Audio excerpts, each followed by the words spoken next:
understanding, all things considered, while you've worked through whatever rebellion this is. I haven't pressured you or made any demands." "Is this the part where you start?"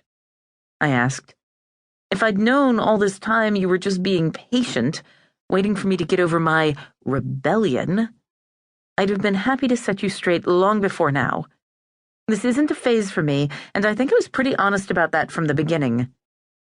I'm glad that going to Mass and being so involved here does so much for you, and you know I don't have any objection to raising a family in the church, but it just isn't my thing, personally." His lips pressed into even thinner, more uncompromising lines. And I knew.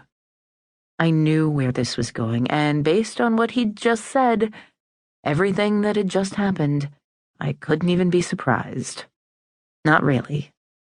Mostly, I was just tired. "I don't think this is going to work," he said. I sighed. Maybe you're right. And that was it. But even if the rest of our meal was awkward and uncomfortable, because of course David didn't want to make a scene, and there was no way I was going to draw attention to myself either, with my parents on their way and the campaign to consider, Mrs. D'Angelo's meatballs were, as always, pretty great. Of all the things about being Catholic, I was pretty sure I was going to miss the food the most. I wasn't Catholic enough. What does that even mean? I shook my head, the whole mess of it still too fresh, too ridiculous. When he asked me to go to church with his family at Easter, I didn't think it was going to turn into a whole thing.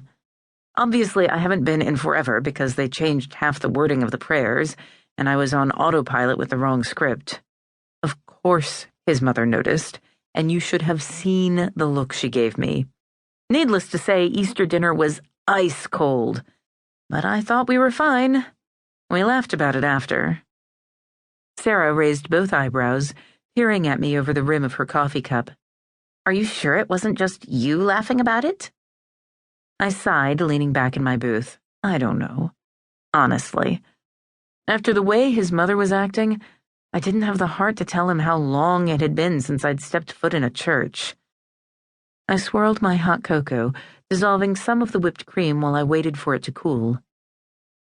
I guess it would have only been a matter of time either way. "You had to expect that, though," she said, "right?" There it was. I bit back a sarcastic response and forced myself to take a drink instead, savoring the silk of the chocolate on my tongue, letting the just too warm liquid burn the back of my throat. I loved Sarah, I did. We'd been friends practically since birth. But if I hadn't been Catholic enough for David, I would never be Christian enough for her either, which made this whole conversation just that much more frustrating. And if I hadn't told her, it would have been the same mess later, with a side of guilt for not trusting her to understand. Of course, she'd never admit that she didn't, in fact, understand. Since I'd been raised in an extremely Catholic family, sent to an even more Catholic school, and surrounded by Catholic and lapsed Catholic friends, with the exception of Sarah, who had decided to jump ship for non-denominational Protestantism, and my mother's side of the family, who we never saw, there were very few people in my life who did. Which was fine, generally, until times like this, when it wasn't.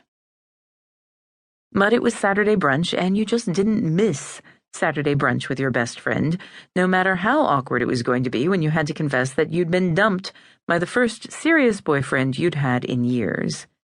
Because of religious differences that said best friend had predicted would be your downfall from pretty much the minute you'd started dating the guy.